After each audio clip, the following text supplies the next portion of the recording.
Xin mến chào quý khán thính giả đã đến với kênh Lúa Vàng. Trong chuyên mục đọc truyện đêm khuya đêm nay, chúng tôi xin gửi đến quý vị truyện ngắn Nghĩa vợ chồng của tác giả Phạm Thị Xuân. Xin chúc quý vị có một ngày thật vui vẻ, hạnh phúc bên gia đình và những người thân yêu. Hy vọng những câu chuyện của Lúa Vàng sẽ mang lại cho bạn nhiều niềm vui và ý nghĩa. Và sau đây dưới diễn đọc của Thu Hà, xin mời quý vị chúng ta cùng thưởng thức.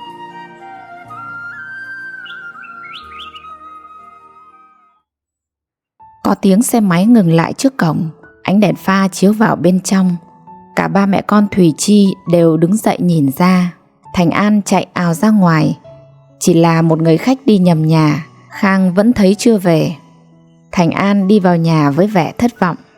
Mẹ ơi, ba vẫn chưa về. Từ lúc sáng, khi Khang vừa dắt xe ra cổng, Thùy Chi đã dặn chồng: chiều nay anh nhớ về sớm nhé. Khang ngạc nhiên nhìn vợ.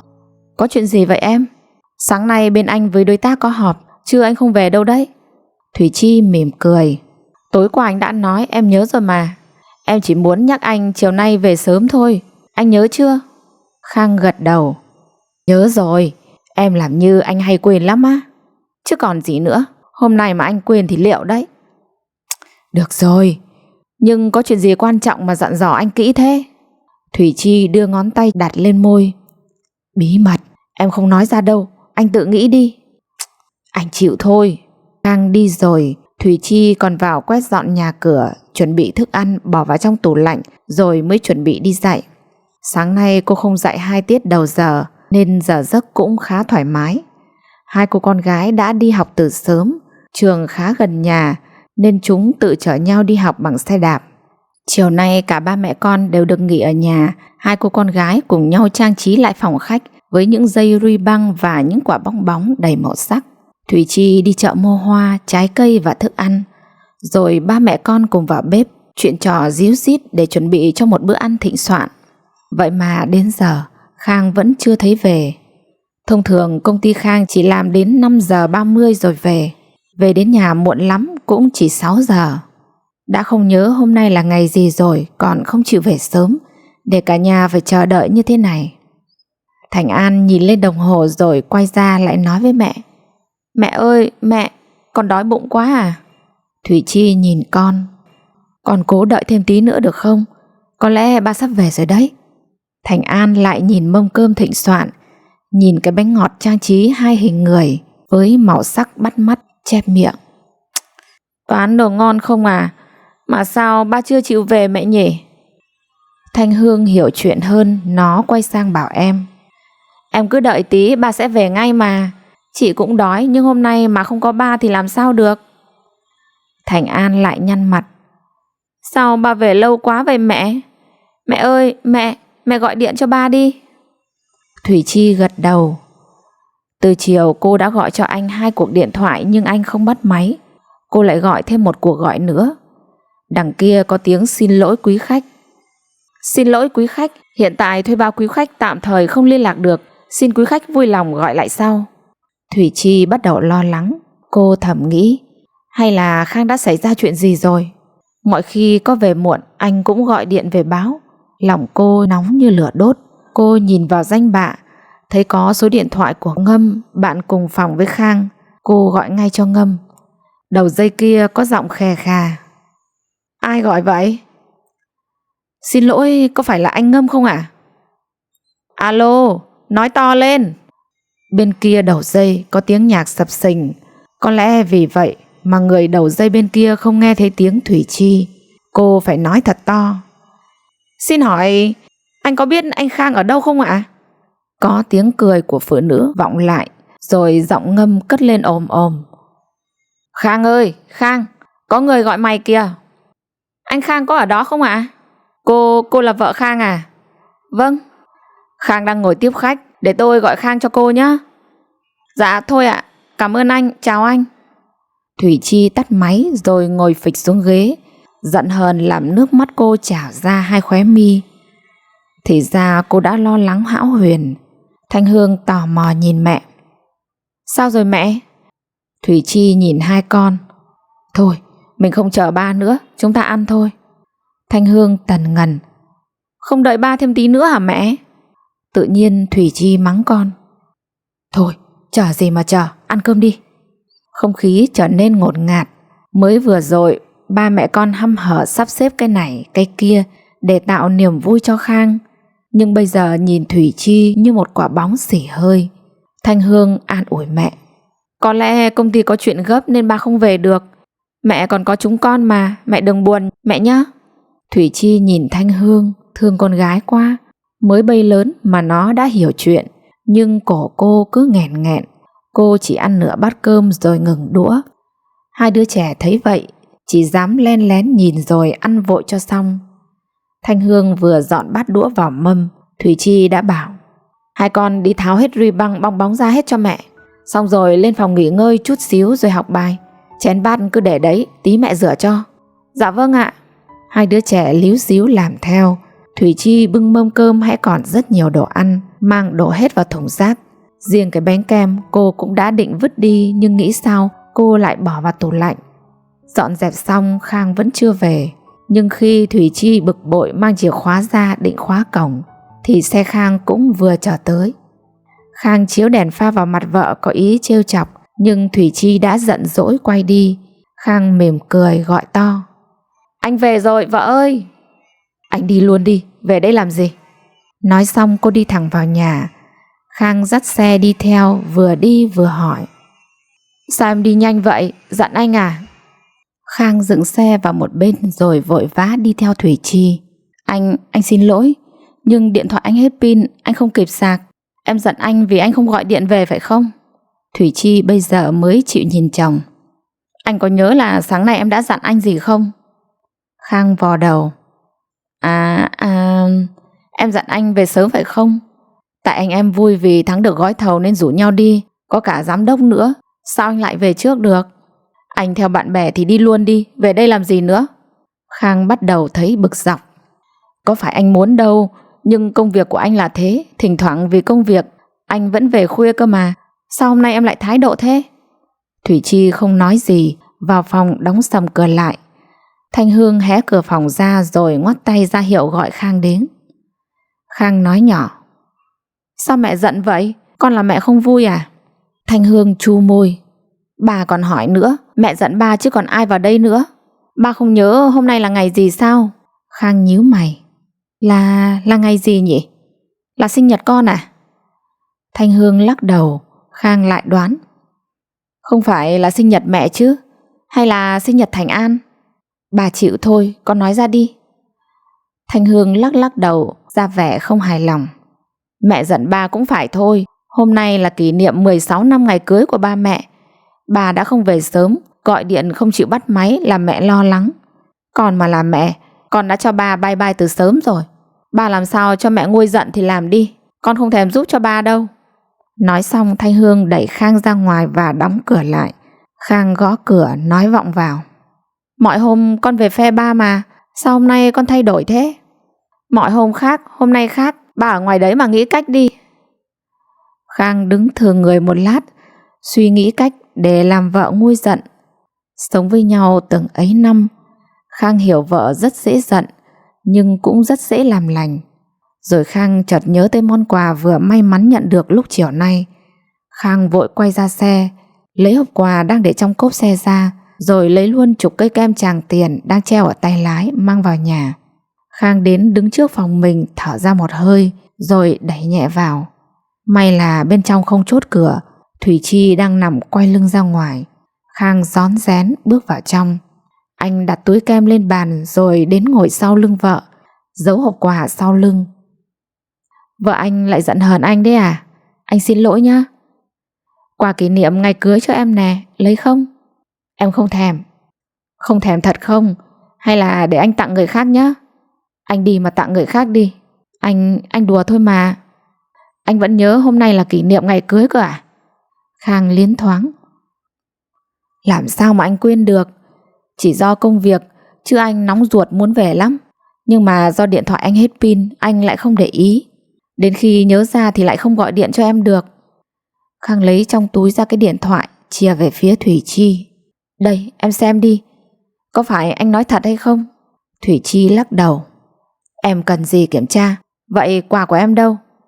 Em phải xem nó có đáng để em bỏ qua cho anh không nào.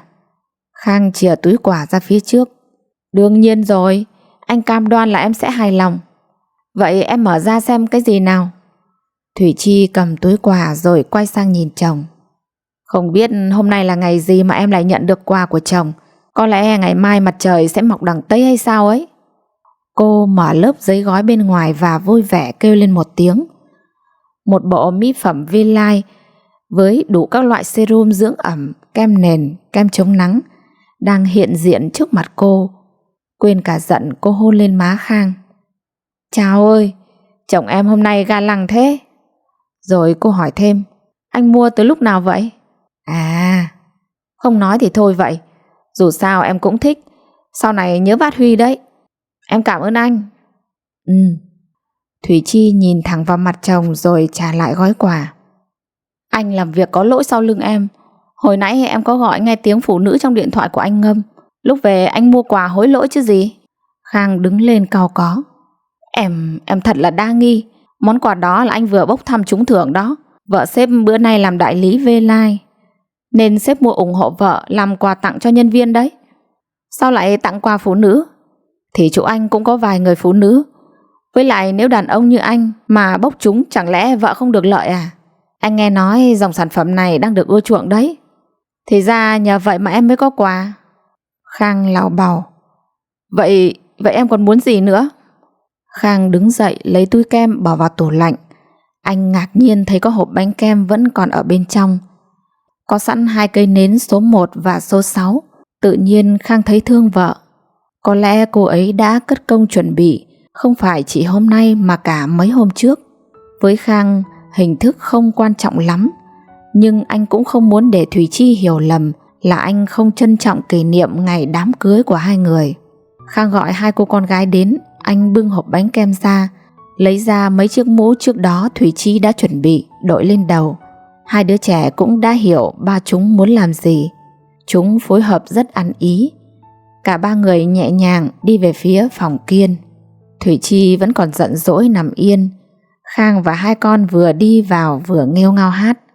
Ba là cây nến hồng, mẹ là cây nến xanh, con là cây nến vàng, 3 ngọn nến lung linh, la la la la la, thắp sáng một gia đình. Thanh An chợt ngừng lại hỏi, mẹ ơi, nhà mình phải là 4 ánh nến chứ, chẳng lẽ con với chị chỉ là 1 ánh nến thôi à? Thủy Chi quay lại bật cười. Bà con anh cũng thật là đủ trò. Thủy Chi quay mặt về phía chồng. Khang đã ngủ say từ bao giờ. Nhìn nét mặt giãn ra đầy vẻ thư thái và tự tại của chồng, không hiểu sao Thủy Chi thấy bực tức. Bao giờ cũng vậy, Khang luôn là người ngủ trước.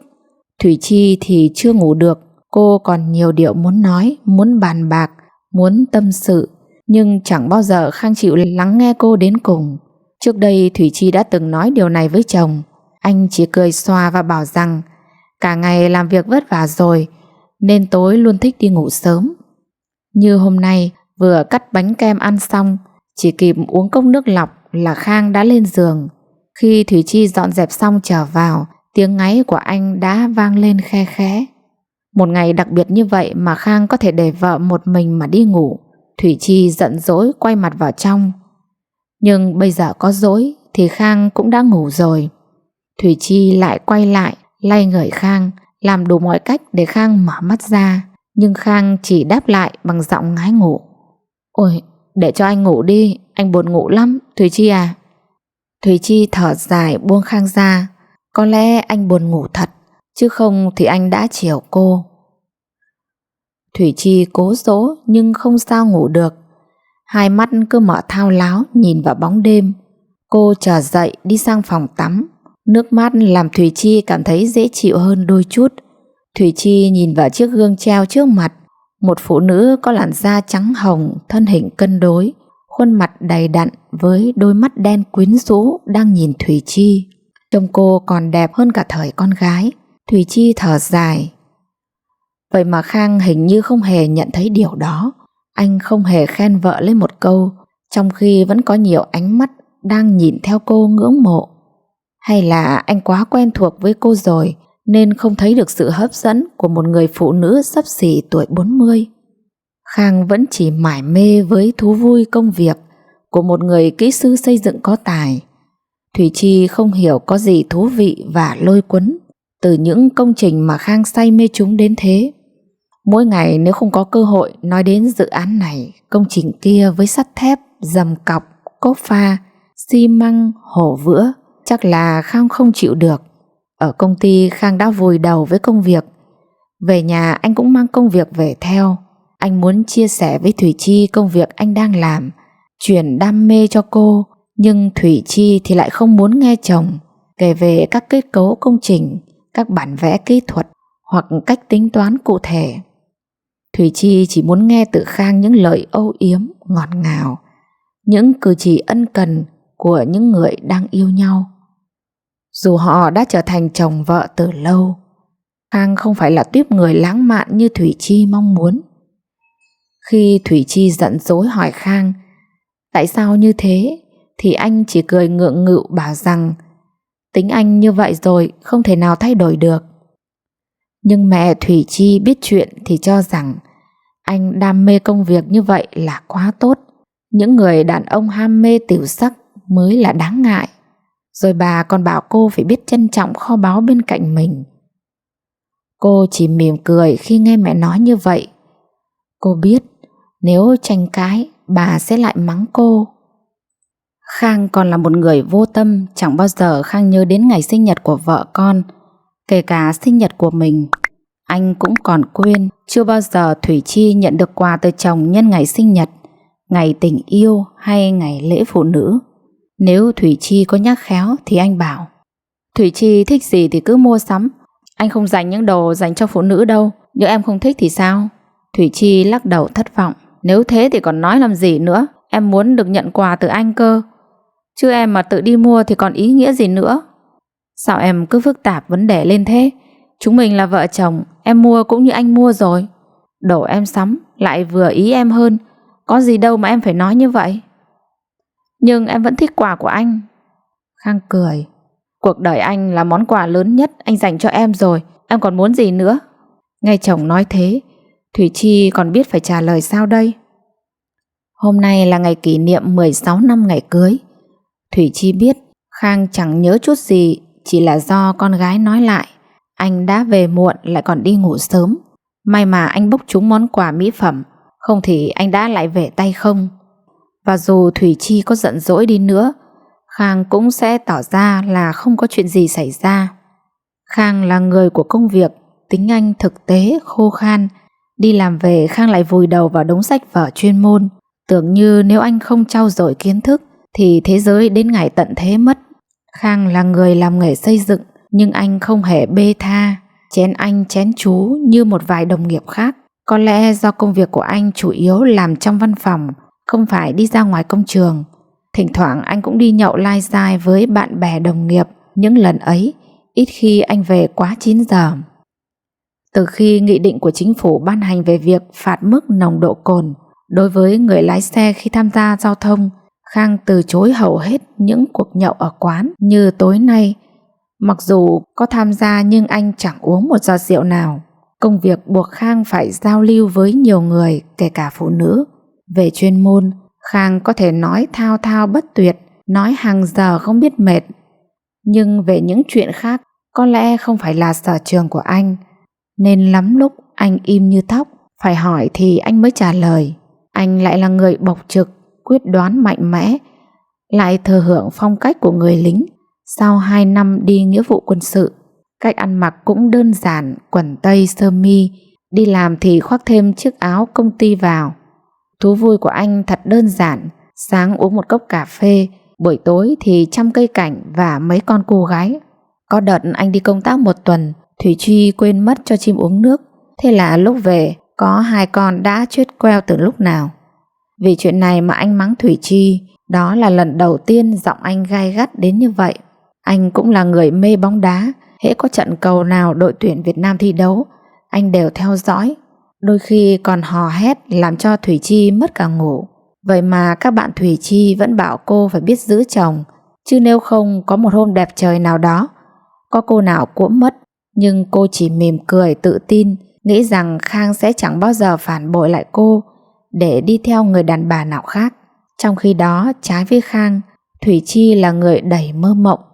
Ngay từ lúc còn học phổ thông, Thủy Chi đã rất mê đọc tiểu thuyết, nhất là những loại tiểu thuyết tình cảm lãng mạn.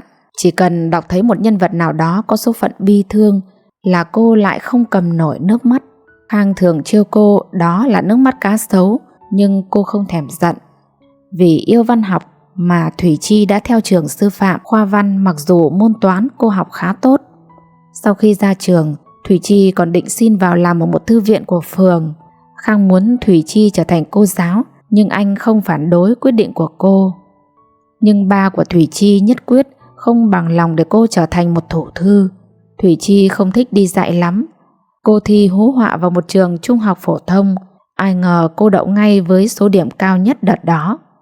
Thôi thế thì đúng là cô có duyên với nghề sư phạm rồi. Khang bảo cô như vậy, và cô cũng đã trở thành một nhà giáo bất đắc dĩ. Tuy nhiên sau nhiều năm đi dạy, cô dần dần gắn bó với nghề, và cô cũng đã thể hiện niềm đam mê của mình qua những tiết giảng văn. Một người lãng mạn như Thủy Chi luôn có những nhu cầu, những ước muốn mà Khang không biết, hoặc cho là Thủy Chi viển vông không thực tế. Cô là người thích sự hoàn thiện, ăn mặc lúc nào cũng chỉn chu, đi đứng nhẹ nhàng, nói năng dịu dàng. Chỉ có cái tội mau nước mắt và hay giận hờn vu vơ. Thủy Chi muốn có những buổi cà phê sáng lãng mạn, những buổi ăn tối trong ánh nến lung linh, tiếng nhạc dập dìu cùng chồng. Nhưng với Khang thì không muốn thế. Anh thích uống cà phê ở nhà, ăn cơm tối ở nhà với vợ con.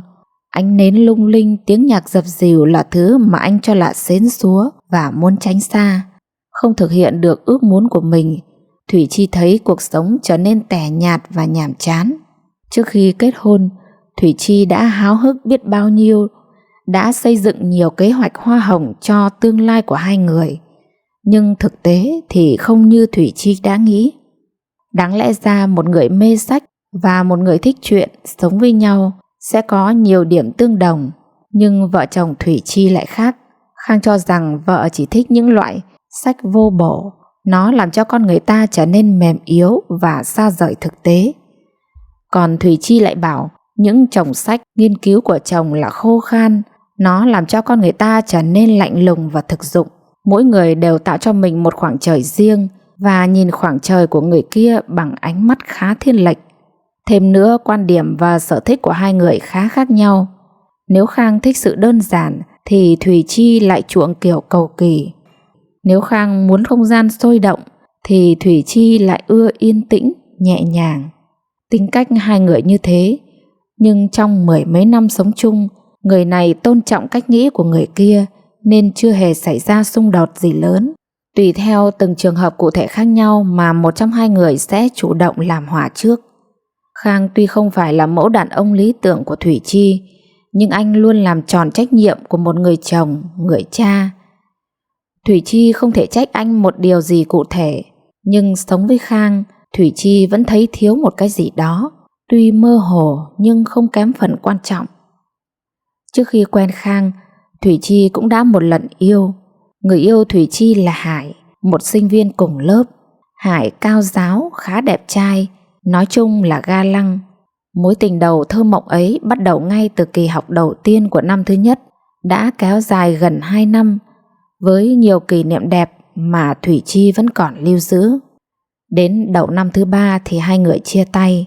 Lý do là ba mẹ Hải đã chọn được một cô con dâu vừa ý, là con của một thương gia giàu có, nổi tiếng. Cô ấy tên là Mỹ Nhung, đang học trường Đại học Kinh tế, dưới Hải một khóa. Hải nói với Thủy Chi là anh không có chút tình cảm nào với Nhung, nhưng anh cũng không thể cãi lời cha mẹ được. Hai bên gia đình đã dự định cho ngày cưới khi Hải ra trường. Khi Hải nói ra chuyện đó, Hải đã khóc, nhưng mắt Thủy Chi vẫn giáo hoảnh. Cô không còn tự tin vào tình cảm của Hải dành cho mình. Cô đành chấp nhận sự chia tay như một điều tất yếu. Tình yêu đầu đời tan vỡ, Thủy Chi tự nhủ sẽ không yêu người đàn ông nào nữa. Thế nhưng trong một lần đi dự sinh nhật của Thanh Hoa, Thủy Chi tình cờ gặp Khang. Khang là anh họ của Thanh Hoa, lại đang sống trọ trong nhà Khang. Khang là sinh viên năm cuối của trường Đại học Bách khoa Đà Nẵng. Hôm đó là ngày cuối tuần nên Khang được nghỉ học về nhà. Khang là một trong những khách mời của Thanh Hoa. Vừa gặp Thủy Chi là Khang đã có cảm tình ngay. Anh tìm cách làm quen với Thủy Chi, nhưng cô giữ thái độ lạnh lùng xa cách.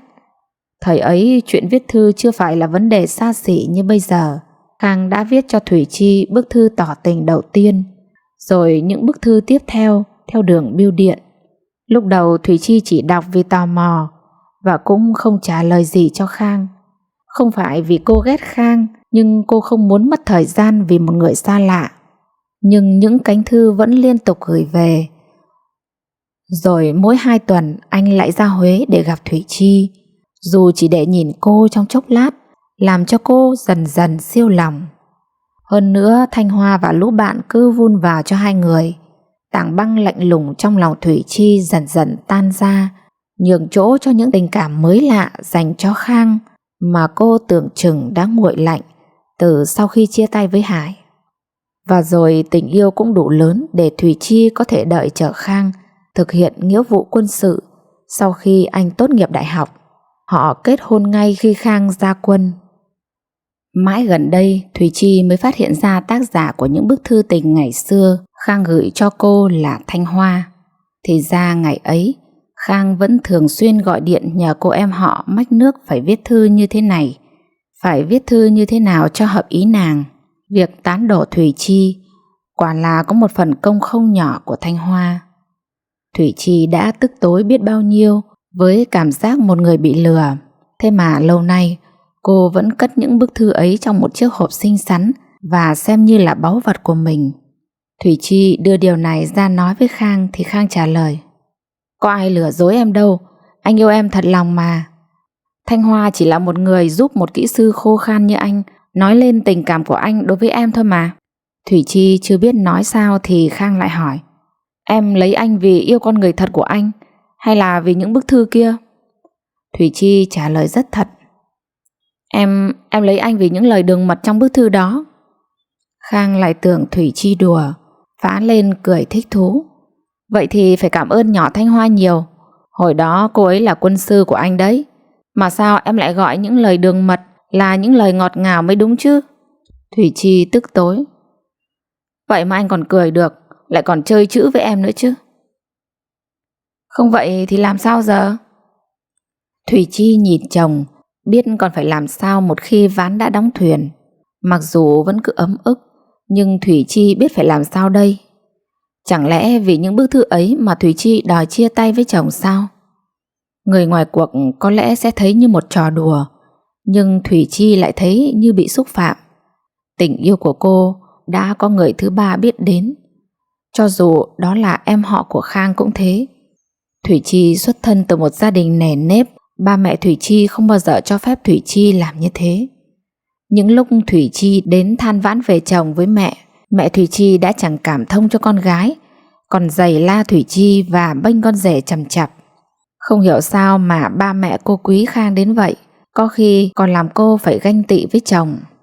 Còn hai đứa con gái của Thủy Chi nữa, lúc nào chúng cũng quấn quýt lấy ba vòi vĩnh đủ kiểu. Vì Khang rất chiều chúng, nếu Thủy Chi nói ý tưởng ly hôn ra, chắc chắn cả hai đứa sẽ đứng về phía Khang và trách móc cô. Hơn nữa không phải là Thủy Chi không yêu chồng, hai người đã trải qua một đoạn đường đầy khó khăn vất vả để có được ngày hôm nay. Sao mà Thủy Chi lại không biết đến điều đó chứ? Nhưng từ sau khi phát hiện ra việc ấy, tình cảm của Thủy Chi với Khang không còn nồng nàn như trước. Tự nhiên Thủy Chi hay nghĩ đến Hải, và dù không muốn Thủy Chi lại so sánh Khang với người yêu cũ. Khang là một người cục mịch, trong khi Hải rất ga lăng.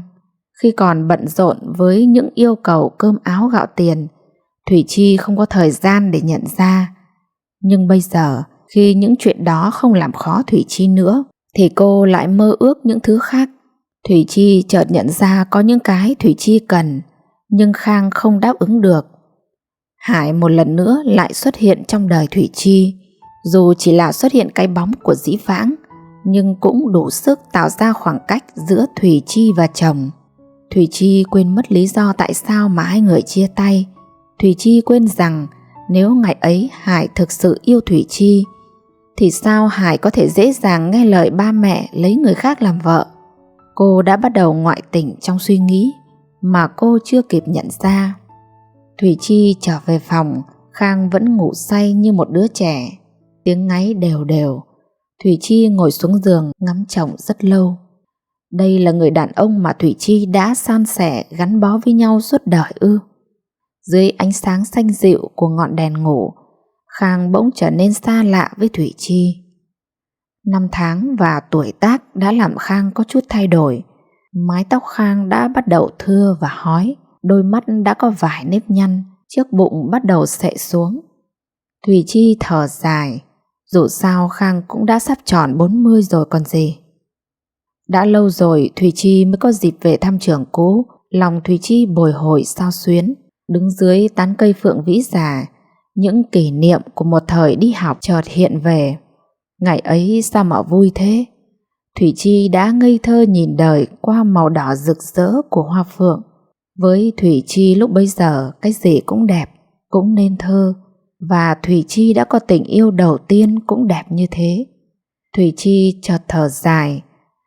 Bây giờ tất cả đã không còn nữa. Cả tuổi trẻ hồn nhiên sôi nổi, cả tình yêu trong trắng dại khờ. Hội trường năm nay vẫn náo nhiệt như những lần hội trường trước. 5 năm trường mới tổ chức một lần, nên dù bận thế nào, các thế hệ học trò cũ như Thủy Chi cũng sắp xếp để đến tham dự. Có người ở xa đã đến từ chiều hôm trước. Mấy ngày trước Thủy Chi có rủ Khang đi cùng, nhưng anh tần ngần một chút rồi bảo: thôi em đi một mình đi, bạn bè lâu ngày gặp nhau chắc chắn sẽ có nhiều chuyện để nói. Anh không đi có lẽ sẽ hay hơn đấy. Mà dạo này anh cũng đang bận bù đầu với công trình mới đây. Anh làm như không có anh thì công ty phải đóng cửa ấy. Khang cười: không đến nỗi như thế, nhưng nói cho em biết, anh cũng là nhân vật quan trọng đấy nhá. Mà thôi, em đi một mình chẳng phải tự do hơn à? Thích thế rồi, còn mang anh đi theo làm cảnh gì nữa? Khang đã nói thế, Thủy Chi đành thôi. Có lẽ Khang nói đúng. Còn nhớ lần hội trường trước, Thủy Chi mãi ham vui nên quên luôn sự có mặt của chồng. Vì chuyện ấy mà Khang đã giận Thủy Chi mất mấy ngày. Những sinh viên khóa cũ Thủy Chi đến khá sớm. Trưởng nhóm liên lạc điểm danh để còn xem thiếu những ai. Mọi người ồn ào với lời chào thăm hỏi. Dù tốt nghiệp cùng khoa nhưng mỗi người lại có nghề nghiệp và chức vụ khác nhau. Có những người là giáo viên như Thủy Chi, có người đã là hiệu trưởng, hiệu phó, có người đã là thạc sĩ, tiến sĩ, cũng có người bỏ nghề chuyển sang kinh doanh, và cũng có những người thành công vượt bậc. Có người thì đã trở thành lãnh đạo với các chức bí thư, chủ tịch huyện.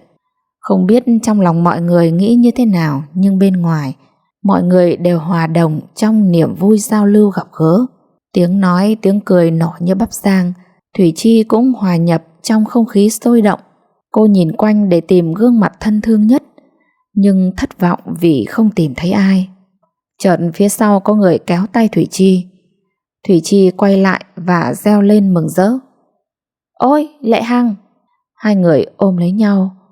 Lệ Hằng vốn là cô bạn thân nhất của Thủy Chi hồi sinh viên, người mà Thủy Chi đang tìm kiếm.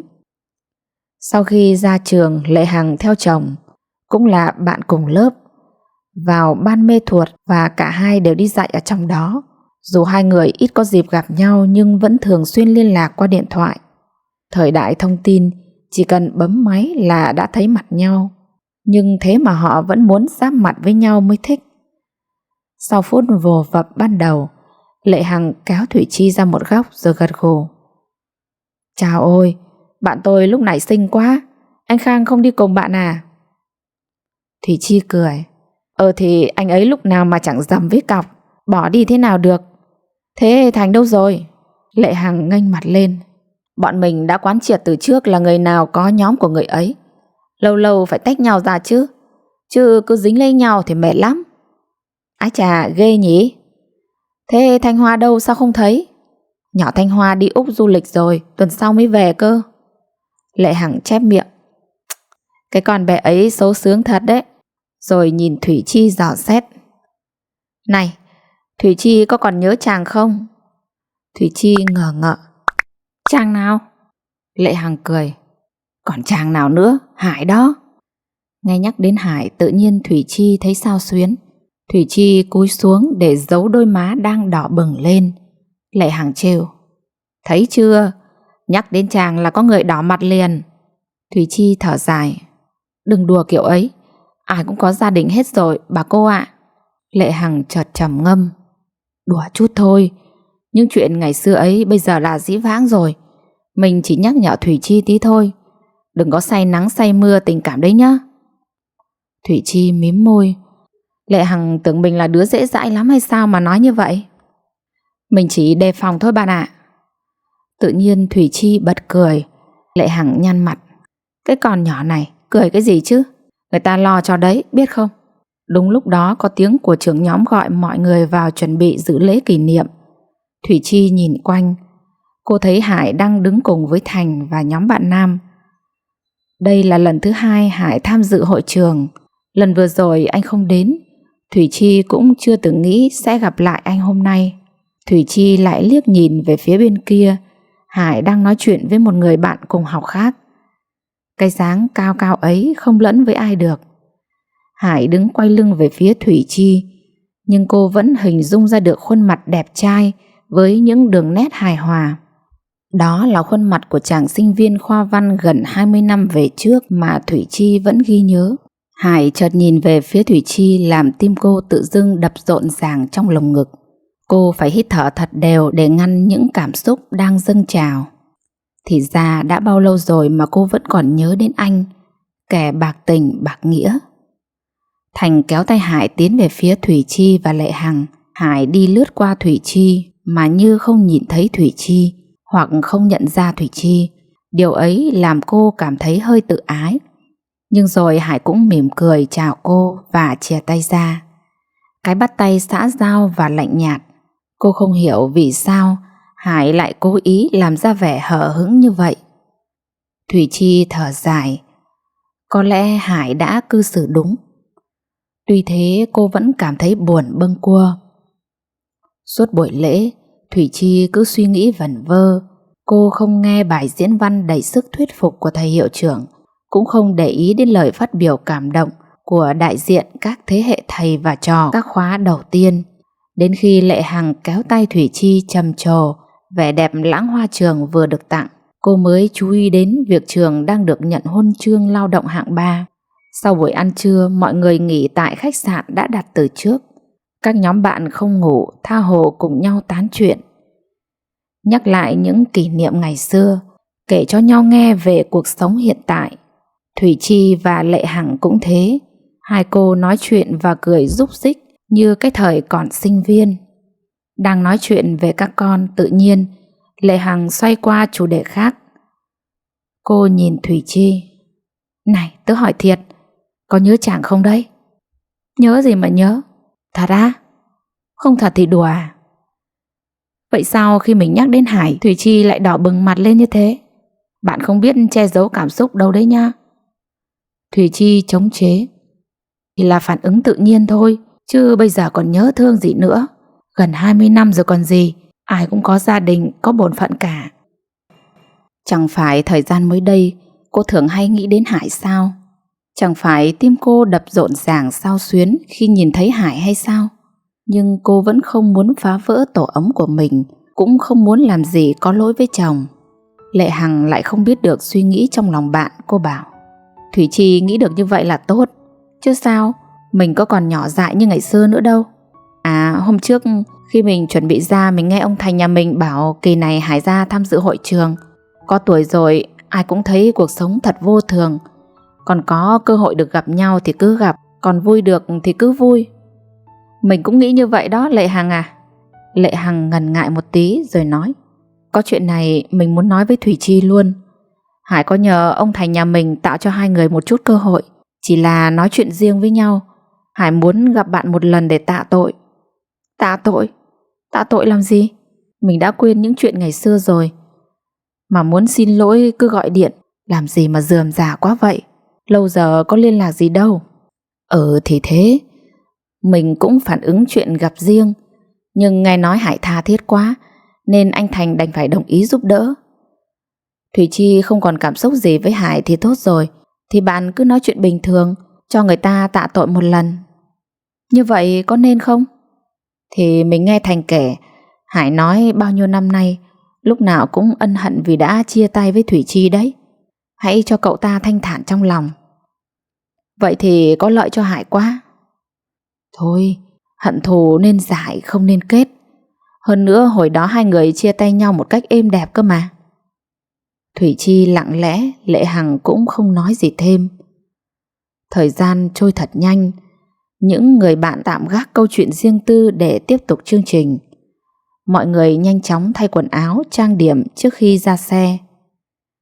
Theo kế hoạch năm nay lớp Thủy Chi sẽ du ngoạn tại đồi Vọng Cảnh, là nơi họ đã từng cắm trại lúc còn sinh viên năm đầu. Dù bây giờ chỉ có 26 người tham gia, nhưng ban tổ chức đã thuê một chiếc xe 30 chỗ ngồi cho thoải mái. Kể cả những người đến dự hội lớp bằng ô tô cũng để xe lại ở khách sạn. Từ khách sạn xe chạy dọc theo đường Lê Lợi rồi quẹo lên đường Điện Biên Phủ, tới đường Lê Ngô Cát, vào đường Huyền Trân Công Chúa, rồi đi tiếp thêm mấy cây số nữa thì tới nơi. Vừa xuống xe, mọi người đã cảm nhận được một không gian thanh bình, yên tĩnh, rũ bỏ sự ồn ào, nhộn nhịp của thành phố. Ai nấy đều thấy lòng thanh thản đến lạ. Đúng là phong cảnh non nước hữu tình, non xanh nước biếc. Thủy Chi đã mang sẵn giày bata trước khi khởi hành. Cô cùng với Lệ Hằng đi bộ lên đỉnh đồi, bỏ mặc những người bạn lùi lại phía sau. Có tiếng gọi với sau lưng. Thủy Chi, Lệ Hằng, đợi mình theo với. Thủy Chi quay lại, nhìn Lan Anh đang khó nhọc đi trên đôi giày cao gót. Bạn cởi giày ra đi chân, nếu không thì khó mà lên đỉnh lắm. Lan Anh nhăn mặt. Làm sao bây giờ nhỉ? Mình đi chân không quen. Vậy thôi hai bạn đi trước đi. Vậy có được không? Được mà. Mình sẽ đi với Lâm Thư, bạn ấy cũng mang giày cao gót. Ok. Bên dưới chân đồi có một gian hàng bán dép xốp. Lan Anh mua một đôi dép. Có mấy bạn khác mang giày cũng ghé vào mua thêm mấy đôi, từ từ leo lên đồi. Trong khi đó Thủy Chi và Lệ Hằng đã leo đến đỉnh đồi. Hai người ngồi xuống vạt cỏ và phóng tầm mắt nhìn xuống. Một xứ Huế thu nhỏ hiện ra với sông Hương, núi Ngự và đền đài Lăng Tẩm, những vườn cây ăn trái xanh tốt. Lệ Hằng bất giác thốt lên. Đúng là cảnh đẹp thật, non nước hữu tình. Thủy Chi trêu. Có người muốn làm nhà thơ rồi đó. Còn nhớ ai làm hai câu thơ đồi thông vọng cảnh còn đâu, chớp bóng người xưa thoáng mất rồi. Chợt bóng người xưa thoáng mất rồi chứ. Đó là câu thơ Hải đã xướng trong lần cắm trại 20 năm trước. Chẳng có ý nghĩa gì, chỉ là vô tình. Nhưng sau khi nhắc đến lại thấy lòng có chút bồi hồi xao xuyến. Thấy mặt Thủy Chi bỗng nhiên ngẩn ngơ, Lệ Hằng cười. Đang nghĩ gì đấy Thủy Chi? Thủy Chi thở dài. Tự nhiên mình thấy nuối tiếc những ngày tháng cũ. Lệ Hằng lắc đầu. Đấy, lại mơ mộng rồi. Người ta nói cũng đúng. Những người giỏi văn, tâm hồn họ lúc nào cũng như ở trên mây ấy. Vậy người nói đó không phải là dân văn khoa à? Phải, nhưng không phải tiếp người mơ mộng. Bao năm nay tội nghiệp anh Khang, phải chịu đựng một cô vợ Thủy Chi. Làm gì có chuyện đó. Anh ấy may mắn lắm mới gặp được mình đấy. Người gì mà cứ khô như ngói ấy. Những người còn lại lúc này mới lục tục lên đến. Một người kêu lên. Ôi hai cô này sao đi nhanh thế? Lệ Hằng cười. Hai con sóc mà lị. Trưởng nhóm lên tiếng. Các bạn chuẩn bị để chụp hình lưu niệm đã nào. Nghe theo hiệu lệnh của anh Phan nhé. Mấy cô gái lao nhau. Bọn tôi phải trang điểm lại đã chứ. Ảo vừa thôi. Ai xào cứ vậy, trang điểm làm gì? Đẹp thì vẫn hơn chứ. Thôi không tranh cãi với các cô nữa, nhanh lên đi. Một lát sau, đâu cũng vào đấy. Người thợ chụp ảnh được thuê đi theo đoàn đã chọn được những góc chụp ưng ý và bố trí mọi người đứng vào để chụp. Hải luôn chọn đứng gần với Thủy Chi, còn Lệ Hằng thì lúc nào cũng chen vào giữa. Hải bảo, sao Lệ Hằng không đứng gần Thành? Lệ Hằng cười. Chụp ảnh lớp chứ có phải ảnh gia đình đâu mà Lệ Hằng phải đứng gần Thành chứ. Hải có nhầm lẫn gì không? Hải bối rối. À thì... Thành đến gỡ rối cho Hải. Hải nói đúng rồi, hai đứa mình nhờ anh Phan chụp mấy cái làm kỷ niệm đi. Lệ Hằng lắc đầu. Thế còn chụp ảnh lớp cơ mà, còn nhiều thời gian mà, chúng mình làm gì phải vội. Thế cũng được. Cả lớp còn phải chụp hình thêm mấy ảnh nữa, trưởng nhóm mới chịu để cho mọi người tự do. Người thợ ảnh vẫn còn ở lại để chụp cho những ai có yêu cầu. Nhưng những bạn gái muốn thuận lợi nên chỉ chụp ảnh cho nhau bằng điện thoại di động. Một vài người lại thích lang thang trong rừng thông. Họ hẹn nhau sẽ tập trung lúc 4 giờ 30 chiều. Thủy Chi và Lệ Hằng đi chung với nhau. Hai người ở xa lâu lâu mới có dịp gặp nhau nên cứ xoắn lấy nhau. Thủy Chi đang làm dáng, nép người sau cây thông để chụp ảnh thì Hải và Thành cùng đến. Thành nháy mắt ra hiệu với Lệ Hằng. Lệ Hằng chụp xong tấm ảnh rồi đến nói nhỏ với Thủy Chi. Nói chuyện với người ta đi, tụi mình đi đây, nhớ lời mình dặn đấy nhá. Thủy Chi chưa kịp có phản ứng gì thì Thành đã nắm tay vợ nói to. Hai bọn mình phải đi chụp hình kỷ niệm đây. Hải nhìn theo hai người buông một câu. Bọn họ thật đẹp đôi. Thủy Chi gật gù. Một tình yêu thủy chung, hai người đều là tình đầu của nhau đấy, anh Hải à. Hải nhìn xuống vẻ mặt thoáng buồn. Thủy Chi trách anh phải không? Thủy Chi cười buồn. Em không trách anh. Đã là chuyện của quá khứ rồi, trách nhau làm gì nữa. Hải ngồi xuống đám rễ cây chỗ Thủy Chi đang đứng. Thủy Chi cũng ngồi xuống bên cạnh Hải. Hải đưa mắt nhìn ra xa. 10 năm rồi không gặp Thủy Chi. Anh thấy Thủy Chi không thay đổi gì mấy, lại còn đẹp ra. Thủy Chi trả lời xã giao. Em cảm ơn anh đã khen. Thủy Chi già rồi mà. Không già chút nào. Thủy Chi mỉm cười không nói gì. Có nhiều người cũng nói về cô như vậy. Hải hỏi bâng quơ. Thủy Chi vẫn khỏe chứ? Anh thấy đó, rất khỏe nữa chứ. Thế Thủy Chi có mấy cháu rồi? Em có 2 cô con gái. Còn anh? Anh có 3 đứa con, 2 gái 1 trai. Thủy Chi lại cười. Vậy là anh Hải hơn Thủy Chi rồi. Hải lắc đầu. Có hơn gì đâu. Rồi Hải quay sang nhìn Thủy Chi dò hỏi. Thủy Chi này, hãy nói cho anh biết, Thủy Chi có hạnh phúc không? Chồng em có đối xử tốt với em không? Thủy Chi nhìn thẳng về phía trước. Anh hỏi thế để làm gì? Anh muốn Thủy Chi phải trả lời anh sao đây? Hạnh phúc để anh yên tâm, còn không hạnh phúc để anh thương hại chứ gì. Giọng Hải thật buồn. Anh xin lỗi. Anh biết mình có lỗi. Đáng ra anh phải biết bảo vệ tình yêu của mình. Thủy Chi trách. Bây giờ anh còn nói câu ấy còn có ý nghĩa gì nữa? Đúng vậy. Nhưng anh rất muốn được một lần bày tỏ lòng mình cho em hiểu, Thủy Chi à. Thủy Chi đứng lên đi xuống phía dưới lưng chừng đồi. Hải cũng đi theo. Cảnh vật ở đây thật là đẹp. Màu xanh của rừng thông trong nắng chiều tạo nên một cảnh sắc vô cùng tuyệt vời. Chẳng mấy chốc họ đã bỏ xa nơi các bạn đang tụ họp. Hai người đi bên nhau như một cặp tình nhân. Mấy quả thông rụng dọc đường. Thủy Chi cúi xuống lượm lên. Hải cũng lượm thêm mấy quả bỏ vào tay Thủy Chi. Cả một vùng trời kỷ niệm hiện lên trong lòng hai người. Ngày xưa hai người cũng đã từng làm thế. Cũng ngồi trên đồi thông để cho làn gió mơn man trên mặt và nghe lá thông reo. Rồi trong rừng thông năm ấy, họ đã dành cho nhau nụ hôn đầu đời tinh khiết như tình yêu đầu tiên vậy. Ánh mắt hai người chạm nhau, có một chút gì đó như mời gọi. Cảnh cũ kích thích tình cũ trong mỗi người trỗi dậy. Hai người như quên đi tất cả không gian, thời gian, cả những gì đã xảy ra trong quá khứ. Hải bước đến gần Thủy Chi, ánh mắt nhịn như thôi miên. Anh giang tay ra, ôm lấy vai cô kéo về phía mình, nói bằng giọng nhẹ nhàng như hơi thở. Thủy Chi, anh yêu em. Quý vị thân mến, quý vị vừa nghe xong phần 1 của truyện ngắn Nghĩa vợ chồng của tác giả Phạm Thị Xuân. Xin hẹn gặp lại quý vị ở phần 2 của buổi truyện này. Còn bây giờ xin chúc quý vị có một giấc ngủ thật ngon. Xin kính chào và hẹn gặp lại.